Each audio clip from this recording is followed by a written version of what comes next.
Shalom saudara-saudara yang dikasihi Tuhan.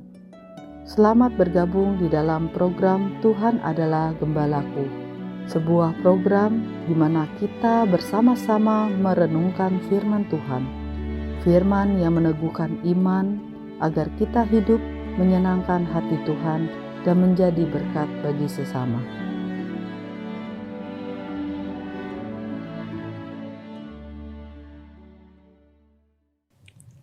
Shalom saudara-saudara yang dikasihi oleh Tuhan. Kita patut bersyukur kepada Tuhan jikalau setiap hari kita boleh merenungkan firman Tuhan. Karena firman Tuhan memberikan kepada kita hikmat dan juga kekuatan untuk kita melalui kehidupan kita. Salam jumpa dalam program Tuhan Adalah Gembalaku. Setiap kehidupan kita seringkali sebagai orang Kristen ada dua ekstrim yang terjadi. Ekstrim yang pertama adalah orang Kristen yang hanya berpikir yang penting percaya saja, tetapi tidak perlu pengertian. Namun ada ekstrim yang lain, yaitu dia butuh pengertian dulu, baru dia percaya. Nah, bagi banyak orang Kristen berpikir, seorang Kristen yang percaya dan tidak perlu pengertian, dianggap sebagai orang yang sangat beriman. Tetapi ada orang Kristen tertentu yang butuh pengertian dulu, baru percaya, dianggap sebagai orang yang mencintai kebenaran. Nah, saudara-saudara, bagaimanakah firman Tuhan mengajar kepada kita tentang hal ini? Saudara, mari kita merenungkan firman Tuhan yang terdapat di dalam Matius pasal 13 ayat 51 sampai 52. Mengertikah kamu semuanya itu? Mereka menjawab, ya, kami mengerti. Maka berkatalah Yesus kepada mereka, karena itu setiap ahli Taurat yang menerima pelajaran dari hal kerajaan sorga, seumpama tuan rumah yang mengeluarkan harta yang baru dan yang lama dari perbendaharaannya.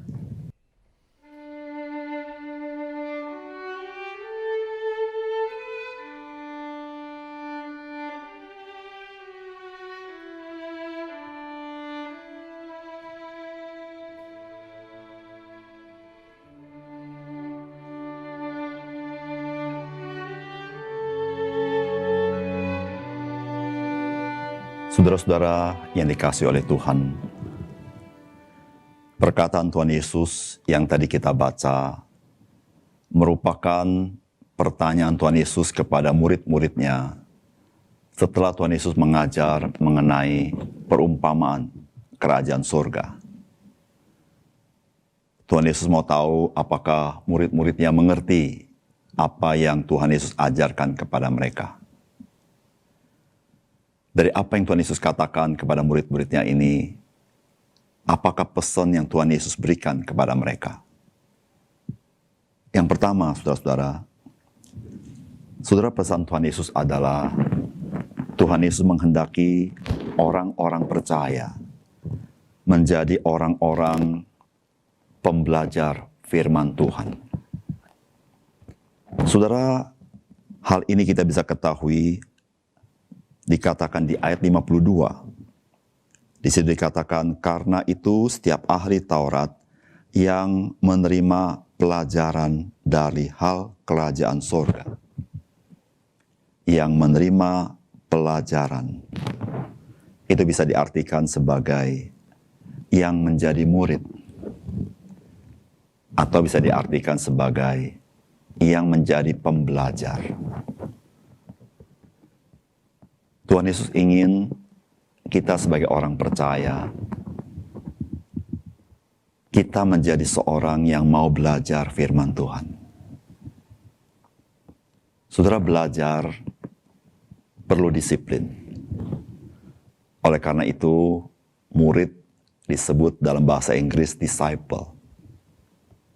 Disiplin itu berbicara kita harus melatih diri, bertekun, membaca, merenungkan, dan mengerti firman Tuhan. Percaya kepada Tuhan adalah anugerah Tuhan semata-mata.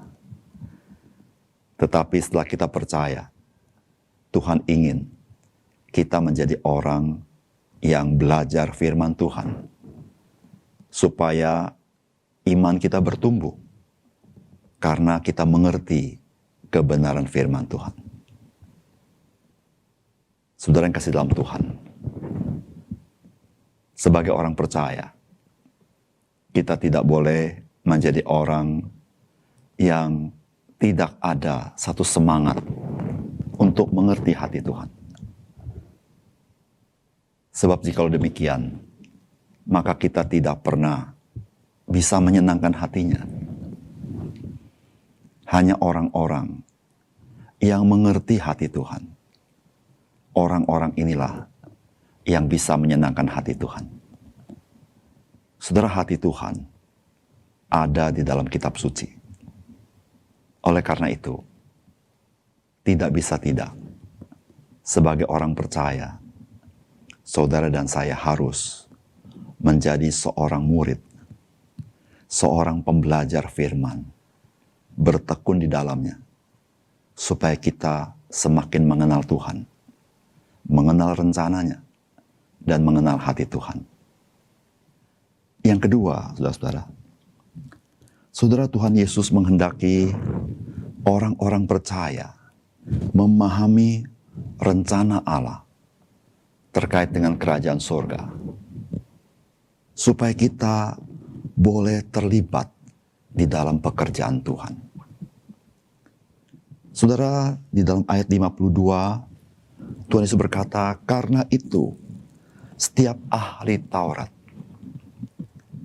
Saudara, yang dimaksud ahli Taurat di sini adalah orang-orang percaya yang dipercayakan kitab suci. Saudara, pada zaman Tuhan Yesus, ada kelompok yang disebut sebagai ahli Taurat. Mereka adalah orang-orang yang dipercayakan kitab suci untuk mereka mengerti kitab suci dan mengerti rencana Tuhan. Tetapi kenyataannya, para ahli Taurat, mereka meneliti kitab suci, namun mereka tidak mengerti rencana Tuhan. Sekarang Tuhan Yesus berkata kepada murid-muridnya, murid-murid Tuhan Yesus adalah orang-orang yang dipercayakan kitab suci, supaya murid-murid Tuhan Yesus, mereka mengerti rencana Tuhan, dan setelah mengerti rencana Tuhan, murid-murid Tuhan Yesus bisa terlibat di dalam pekerjaan Tuhan di masa kerajaan surga ini. Saudara-saudara yang kasih dalam Tuhan, mengerti rencana Tuhan harus melalui kitab suci. Tapi mengerti rencana Tuhan tidak berhenti sampai sana. Supaya saudara dan saya boleh terlibat di dalam rencana Tuhan, di dalam pekerjaannya, sebagai sebuah kesempatan yang Tuhan berikan kepada kita. Saudara, bagaimana dengan respon saudara?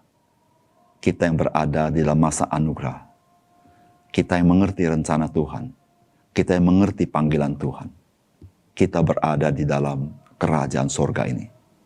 Sudahkah saudara mau terlibat di dalam pekerjaan Tuhan?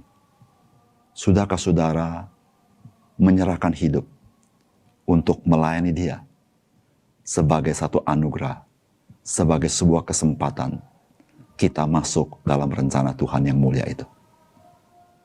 Mengerti rencana Tuhan, tapi tidak berhenti mengerti. Mari kita terlibat di dalam rencana Tuhan, di dalam pekerjaannya. Yang ketiga, saudara, Tuhan Yesus menjadikan orang-orang percaya adalah orang-orang kepercayaannya untuk memelihara dan memberitakan kebenaran kitab suci. Ini yang Tuhan Yesus katakan, karena itu setiap ahli Taurat yang menerima pelajaran dari hal kerajaan surga, seumpama tuan rumah yang mengeluarkan harta yang baru dan yang lama dari perbendaharanya. Orang-orang percaya sebagai seorang tuan rumah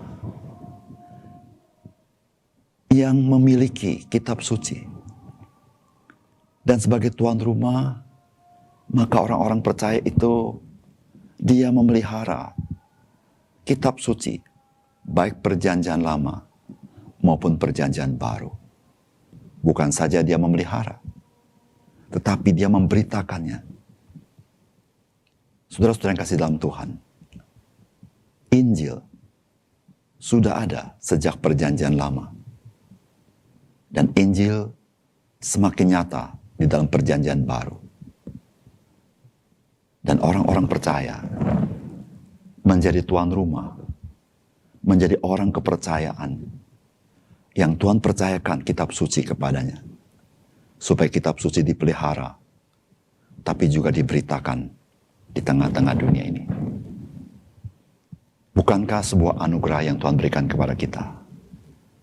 Harta yang indah, harta yang berharga, harta yang bisa menyelamatkan manusia dari kebinasaan. Bahkan bisa mentransformasi kehidupan manusia. Bukankah sesuatu yang sangat berharga? Saudara-saudara yang kasih dalam Tuhan, maukah kita menjadi orang-orang yang dapat dipercaya untuk memelihara firman Tuhan, dapat dipercaya untuk memberitakan firman Tuhan kepada orang lain? Seluruh kitab suci, baik perjanjian lama maupun perjanjian baru, menjadi berharga bagi banyak orang. Karena Tuhan, Dia mau berbicara kepada semua orang. Saudara-saudara yang kasih dalam Tuhan, orang-orang percaya adalah orang-orang yang berbahagia. Karena Tuhan mengaruniakan pengertian akan kebenaran firman Tuhan. Karena Tuhan menyatakan rencananya yang dimengerti orang percaya, supaya kita bisa terlibat di dalam pekerjaan Allah, di dalam kerajaan surga. Namun orang percaya juga dipercayakan kitab suci yang merupakan berita kabar baik yang berharga bagi banyak orang. Mari saudara, kita menjadi pembelajar firman, pemelihara firman, dan pemberita firman. Mari kita berdoa. Bapa di surga, kami berterima kasih untuk kebenaran firman Tuhan. Percaya adalah anugerah Tuhan semata-mata. Tetapi setelah kami percaya, Tuhan ingin kami menjadi murid Kristus. Kami menjadi pembelajar firman Tuhan. Kami perlu disiplin, bertekun, merenungkan, belajar untuk mengerti. Supaya Tuhan kami mengerti rencana Tuhan.